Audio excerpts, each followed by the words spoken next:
No final dos anos 1960, uma equipe conjunta anglo-francesa embarcou em uma missão audaciosa: construir o primeiro avião supersônico de passageiros do mundo. O resultado mudaria a aviação para sempre. Você está olhando para o Concorde, uma maravilha tecnológica que prometia encolher o mundo e conseguiu, mesmo que apenas para alguns poucos. Mas, sob seu exterior elegante em formato de agulha, escondiam-se segredos de engenharia que surpreenderiam até os profissionais de aviação mais experientes. Como uma aeronave projetada para velocidades Mach 2 conseguia pousar sem que seus pilotos perdessem de vista a pista? Que forças ocultas faziam com que ela crescesse fisicamente durante o voo? E por que um avião feito para conquistar os céus se tornou um símbolo tanto de uma conquista sem igual quanto a de um paradoxo comercial? E ainda assim, se recusou a desaparecer da nossa imaginação coletiva. Estamos prestes a revelar 10 segredos extraordinários de engenharia do Concorde que vão mudar a forma como você vê essa aeronave lendária. E acredite, o mais surpreendente não é o que você imagina. Segredo 1. O nariz caído. Engenharia de uma visão a Mach 2. Aquele nariz caído, gênio puro disfarçado de comédia. O problema era brutal. A Mach 2, o Concorde precisava de um nariz como um dardo, finíssimo, perfeitamente aerodinâmico, com arrasto mínimo. Mas aquela mesma adaga alongada e inclinada para cima bloqueava completamente a visão dos pilotos. Você não pode pousar um jato no achismo. Os engenheiros fizeram algo louco. Fizeram toda a seção do nariz dobrar para baixo. Na aproximação, o nariz caía até 12,5 graus, dando aos pilotos uma linha de visão clara. No cruzeiro, ele se encaixava de volta para ficar alinhado, maximizando a eficiência aerodinâmica. A coreografia era complexa. Um sistema hidráulico triplo e redundante controlava o movimento. Se o sistema principal falhasse, a hidráulica de backup entrava em ação. Se ambos falhassem, a gravidade própria deixaria o nariz cair, uma segurança de último recurso que diz muito sobre a importância da operação. Isso não era totalmente novo. Sua origem vinha do Fairey Delta II da Grã-Bretanha, o primeiro jato a ultrapassar 1.000 milhas por hora. Mas o Concorde refinou isso para o serviço comercial de passageiros, tornando isso um elemento crítico para a operação. Multidões no aeroporto se reuniam para aquele momento de balé mecânico, um sinal claro de que a maravilha supersônica estava se preparando para pousar. Cada vez que aquele nariz caía, nos lembrava de algo profundo.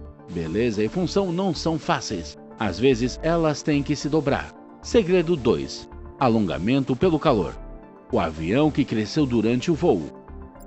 Entre no cockpit do Concorde Mach 2 e você notaria algo realmente estranho. Um vão apareceu entre o painel do engenheiro e a antepara. Não estava lá na decolagem. Enquanto o Concorde ultrapassava a barreira do som, o atrito aerodinâmico aquecia a estrutura até temperaturas extremas, até 127 graus Celsius no nariz e 91 graus Celsius na cauda. Toda a aeronave havia ficado mais longa, cerca de 25 centímetros. Os membros da tripulação brincavam sobre deixar chapéus caírem naquele vão do cockpit, sabendo que, ao pousar, eles desapareceriam atrás de uma parede que se deslocou durante o voo. Os passageiros percebiam sutilmente. Aqueles pequenos vidros ficavam quentes ao toque na altitude. As paredes da cabine irradiavam um calor suave. Um lembrete constante de que você estava voando onde a física se desafiava. Manter o Concorde inteiro sob esses estresses exigiu metalurgia pioneira. Os engenheiros evitaram o alumínio tradicional e usaram idumínio AU2GN, uma liga de alumínio forte o bastante para flexionar, leve para voar e resistente para ciclos constantes de aquecimento e resfriamento. Mas isso ainda não era suficiente. A pintura branca ofuscante cobrindo o exterior do Concorde era um revestimento ultra-refletivo, especialmente criado para refletir o dobro do calor da tinta normal de aviões. Sem ela, a estrutura teria aquecido a temperaturas muito mais perigosas. Pense nisso. A cada voo, o Concorde se transformava fisicamente. Um avião que crescia, encolhia e se adaptava, tudo em nome da velocidade. Nenhum outro jato comercial antes ou depois conquistou tais desafios termodinâmicos extremos. Segredo 3. O dilema da asa delta. Pouso como nenhum outro. Assista o Concorde se aproximar da pista e algo parece inquietante. O nariz se ergueu, quase desafiadoramente, cortando o ar em um ângulo íngreme que assustaria os passageiros em qualquer outra aeronave. O culpado? Aquela asa delta ogival radical, um design de jato de combate adaptado para o serviço de passageiros. A asa delta foi o bilhete supersônico do Concorde. Suas amplas superfícies geravam uma sustentação imensa em velocidades estonteantes, mantendo a aeronave estável a Mach 2. Mas em velocidades baixas, uma história totalmente diferente. Ao contrário da descida suave e nivelada do nariz de um Boeing 747, o Concorde precisava manter uma altitude incomumente alta com o nariz levantado, às vezes 10 graus acima do horizonte, só para manter sustentação suficiente durante a aproximação. Para os pilotos, era como equilibrar uma flecha na ponta do dedo enquanto enfiavam uma agulha a 300 km por hora. A velocidade de aproximação era impressionante, quase o dobro da maior parte dos aviões convencionais. Zero margem de erro. Cada pouso era uma dança precisa com a física. Acertar os números perfeitamente ou correr o risco de ficar sem pista. Os aeroportos precisavam de pistas mais longas e procedimentos especiais de controle de tráfego aéreo. Não dava para simplesmente descer em qualquer lugar. Rituais pré-pouso viravam sagrados. Listas de verificação eram duplamente conferidas, velocidades eram anunciadas em voz alta e a antecipação crescia enquanto a hidráulica do nariz basculante ganhava vida. Para olhos não treinados, os pousos do Concorde pareciam precários. O nariz altíssimo como se relutasse em tocar o chão. Mas para as tripulações, controle total. Sentiam cada leve turbulência, guiando sua lenda supersônica de volta à Terra com precisão praticada. As asas delta traziam drama a cada chegada. Nenhum outro avião tornava os pousos tão teatrais. Segredo 4. Sem APU, problemas de energia e drama no solo. Todo avião moderno de grande porte tem um pequeno motor escondido na cauda. A unidade de energia auxiliar alimenta as luzes, o ar-condicionado e a hidráulica antes dos motores principais ligarem. O Concorde simplesmente não tinha isso. Porque sem APU, uma palavra: peso. Cada quilo extra significava menos combustível para o sprint do Atlântico, reduzindo o alcance e a carga útil. Os projetistas eram obcecados por cada grama, com espaço extremamente limitado e os tanques de combustível acomodados apertadamente dentro da estrutura da asa delta, simplesmente não havia espaço. Em vez disso, o Concorde dependia de uma coreografia precisa de veículos especializados no solo. Carrinhos de partida a ar, unidades externas de energia e caminhões móveis de ar-condicionado. Em grandes hubs como Heathrow ou Nova York, JFK, isso era administrável. Em aeroportos afastados, drama operacional. Imagine o Concorde numa escala no Caribe. A equipe de solo correndo atrás do equipamento certo de partida a ar, lutando com mangueiras pesadas sob o calor tropical, enquanto os passageiros esperavam na cabine. Um atraso num aeroporto remoto significava que a equipe não podia simplesmente apertar um botão e reiniciar. Tudo, eletricidade, ar, resfriamento da cabine, dependia totalmente da ajuda externa. Para uma aeronave que podia ultrapassar o nascer do sol, era uma vulnerabilidade surpreendentemente à moda antiga.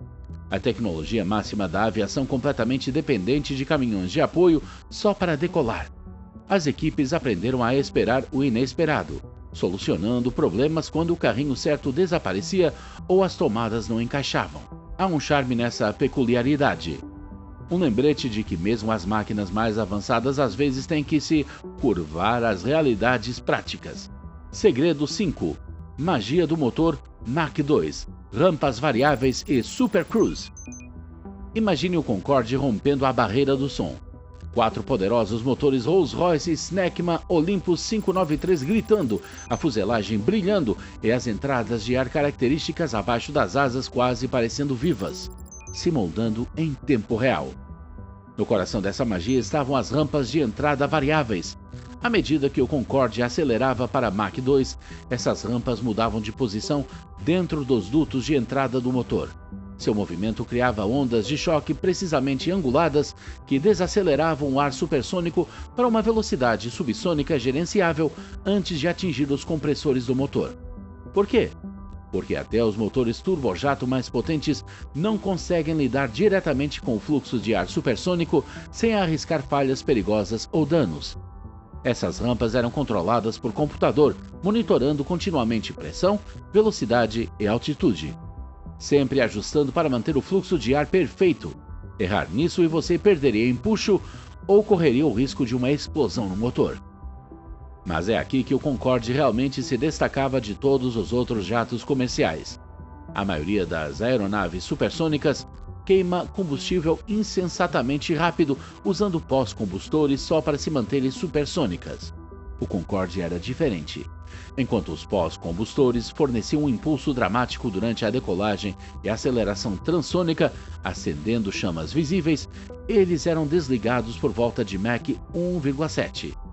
Uma vez em altitude de cruzeiro, o Concorde mantinha Mach 2 só com empuxo seco.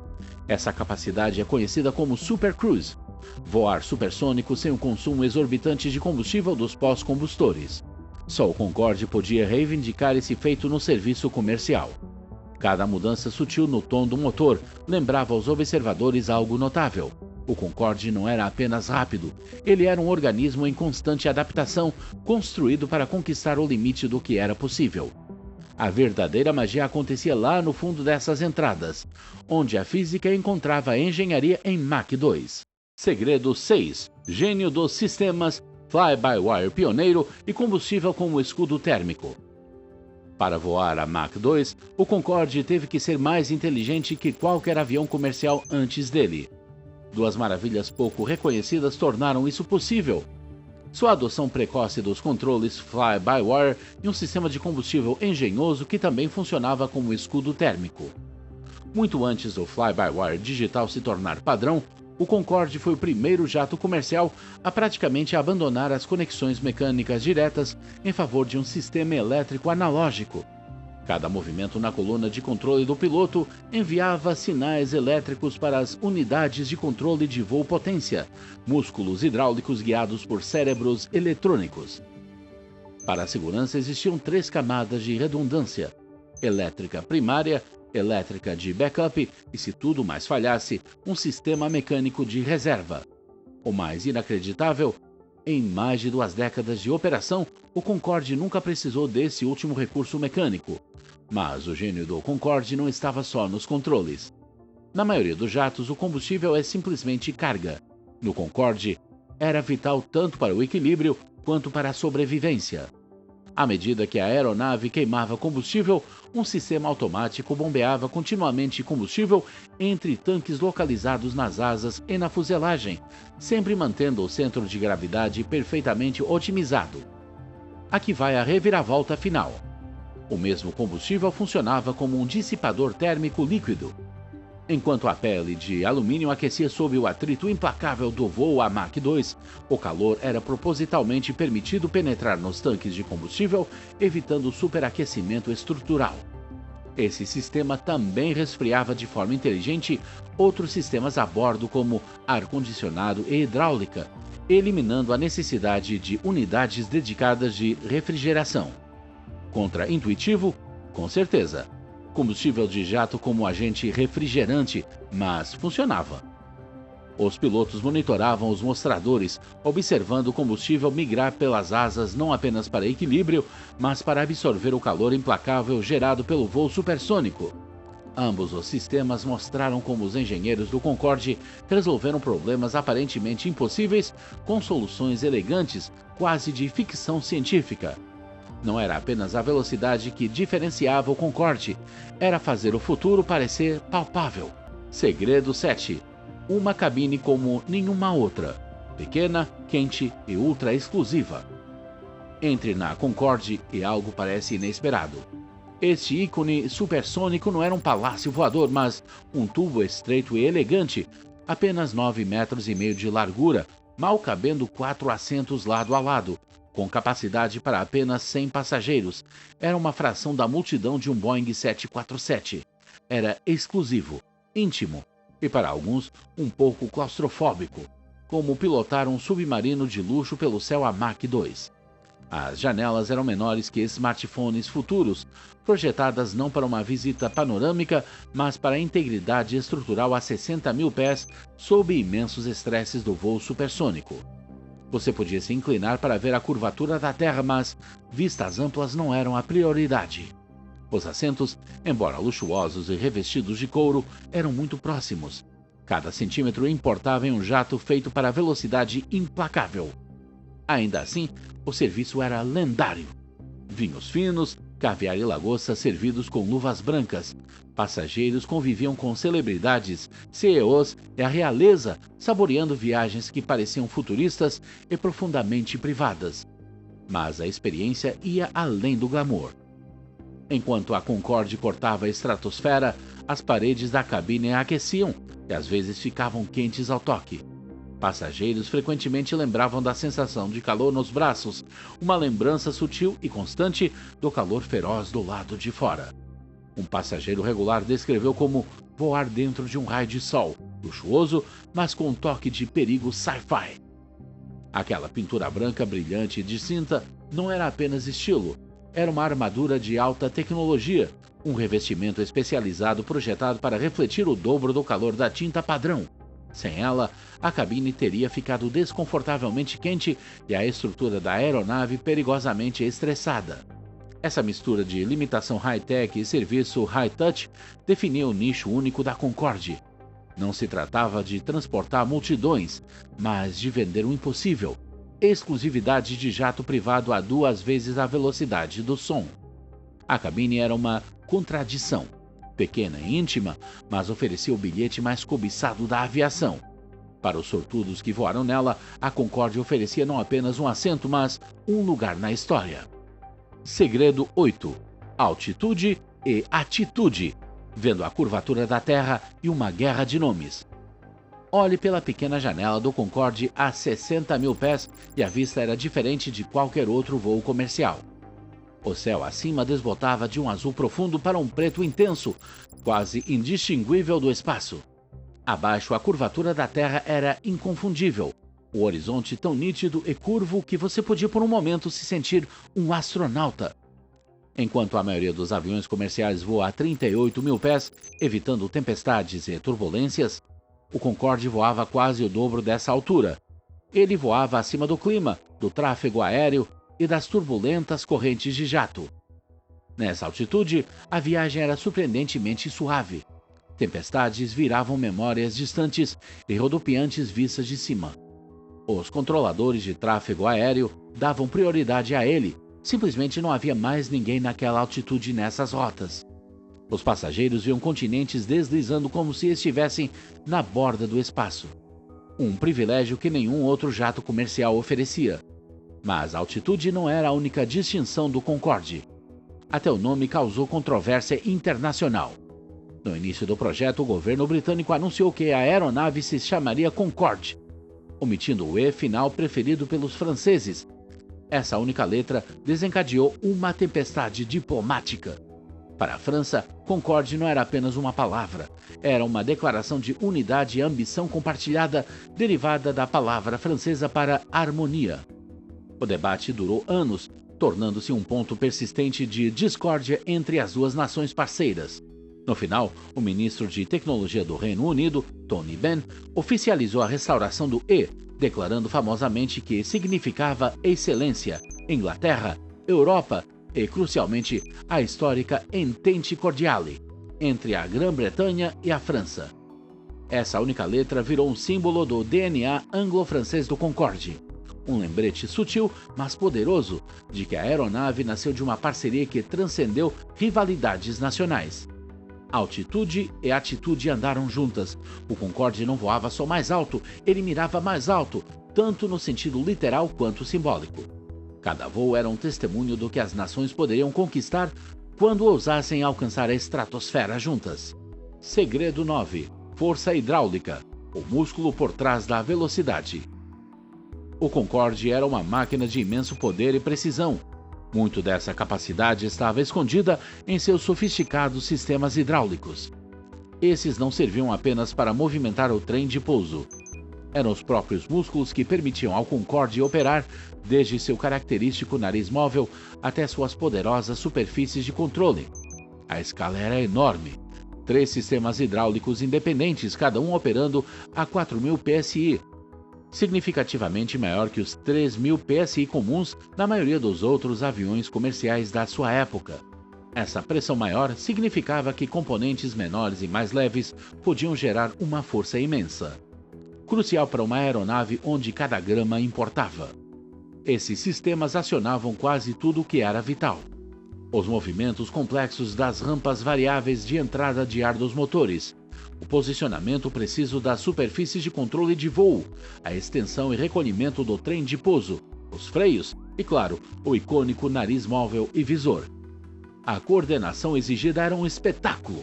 O menor comando dos pilotos se traduzia em movimentos precisos dos atuadores hidráulicos que moviam as superfícies de controle para guiar a aeronave. A confiabilidade era fundamental. Cada um dos 3 sistemas podia operar independentemente e componentes críticos podiam ser acionados por mais de um sistema, oferecendo uma redundância vital. Os pilotos treinavam intensamente para lidar com contingências hidráulicas, embora os sistemas tenham se mostrado notavelmente robustos em serviço.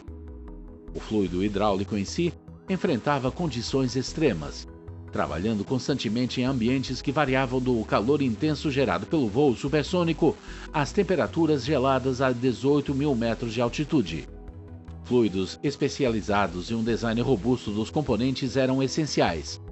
A dependência do Concorde em sistemas hidráulicos tão poderosos e redundantes destacava seus desafios únicos de engenharia. Era um testemunho de como princípios mecânicos tradicionais, quando levados ao limite com materiais avançados e design intricado, podiam viabilizar novos patamares de voo. O balé suave e preciso das peças móveis do Concorde devia-se quase inteiramente ao trabalho silencioso e poderoso de seu coração hidráulico. Segredo 10. Paradoxo do sucesso e do fracasso. A última peculiaridade do Concorde é talvez a mais profunda. Apesar de ser um triunfo monumental da engenharia, um símbolo de orgulho nacional e uma fonte constante de admiração dos passageiros, foi comercialmente um fracasso. Foram construídos apenas 20 aviões Concorde. Apenas 14 chegaram a entrar em serviço comercial, muito menos que as centenas inicialmente previstas. O projeto foi prejudicado por custos de desenvolvimento em alta, atingindo cerca de 1,3 bilhões de libras, mais de 20 bilhões de libras em dinheiro atual. O mercado limitado devido a requisitos operacionais específicos piorava a situação. O enorme consumo de combustível e o controverso estrondo sônico restringiam as operações principalmente a rotas transatlânticas sobre o oceano. As crises econômicas globais e a crise do petróleo dos anos 70 reduziram ainda mais o interesse das companhias aéreas. Mas essa história não acaba aí. O Concorde oferecia consistentemente uma experiência ao passageiro sem igual por qualquer outra aeronave comercial. Sua capacidade de cruzar o Atlântico em menos de 3 horas e meia, proporcionando um voo acima do clima e quase na borda do espaço, era única. Para quem voava nele, não era apenas uma viagem, era um evento, uma jornada para o futuro. Companhias como British Airways e Air France frequentemente operavam Concorde com lucro em rotas populares, impulsionadas pelos preços premium que podiam cobrar pela velocidade incomparável e exclusividade. Apesar dos desafios comerciais, o Concorde provou que o voo supersônico de passageiros não só era tecnicamente viável, como podia ser operado com segurança e confiabilidade por décadas. Suas inovações em engenharia, desde controles fly-by-wire até gerenciamento térmico avançado, pavimentaram o caminho para futuros designs de aeronaves. Após o trágico acidente do voo 4590 da Air France em 2000, aliado à queda no número de passageiros após o 11 de setembro e ao aumento da complexidade da manutenção, tanto a British Airways quanto a Air France aposentaram suas frotas de Concorde em 2003. Parecia ser o capítulo final do sonho supersônico. No entanto, o sonho persiste. Novas empresas estão agora explorando jatos supersônicos de próxima geração, com o objetivo de vencer os desafios que o Concorde enfrentou, principalmente quanto a ruído e eficiência de combustível. Esse interesse renovado torna o legado do Concorde mais relevante do que nunca. Será que essa magnífica aeronave foi uma solução visionária, talvez apenas à frente de seu tempo? Ou foi um belo beco sem saída no caminho evolutivo da aviação? Talvez a resposta não esteja na análise de mercado ou nos cálculos financeiros, mas no simples fato de que até os críticos hesitam quando veem um Concorde em um museu, orgulhoso, um testemunho do que um dia ousamos alcançar. Algumas máquinas transcendem seu propósito comercial para se tornarem ícones da conquista humana. De um nariz pendente contra-intuitivo, que revelava a pista de pouso a uma expansão física durante o voo causada pelo calor intenso, de pousos com um nariz alto que desafiaram a convenção, ao brilhantismo silencioso do seu sistema fly-by-wire inicial. O Concorde representa muito mais do que a aeronave comercial mais rápida da aviação. Ele incorpora o impulso perpétuo da humanidade para ultrapassar limites, mesmo quando as realidades do mercado não acompanharam as ambições da engenharia. Cada peculiaridade revela camadas de complexidade que transformaram operações rotineiras das companhias aéreas em orquestrações sofisticadas de tecnologia, logística e engenhosidade humana. Seja maravilhado pelo seu trem de pouso único ou sentindo o calor das paredes da cabine a 18 mil metros, o Concorde criou experiências que transcenderam o simples transporte. O legado do jato supersônico vai além das dificuldades comerciais. Ele redefiniu as expectativas dos passageiros, rompeu os limites da engenharia aeronáutica e provou que um design audacioso pode criar máquinas que inspiram admiração décadas após seu primeiro voo. À medida que a aviação enfrenta restrições de capacidade, pressões ambientais e mudanças nas preferências dos passageiros, a proposta central do Concorde, viajar mais rápido para quem valoriza o tempo acima de tudo, pode ser mais profética do que prematura. Será que esta magnífica aeronave foi uma solução visionária esperando seu momento certo? Ou um lindo beco sem saída no caminho evolutivo da aviação? Talvez a resposta esteja no simples fato de que mesmo os críticos param para admirar um Concorde em pé orgulhoso no museu. Um testemunho do que um dia ousamos alcançar. Você já imaginou como foi voar no Concorde? Qual aspecto do seu design único você acha mais fascinante?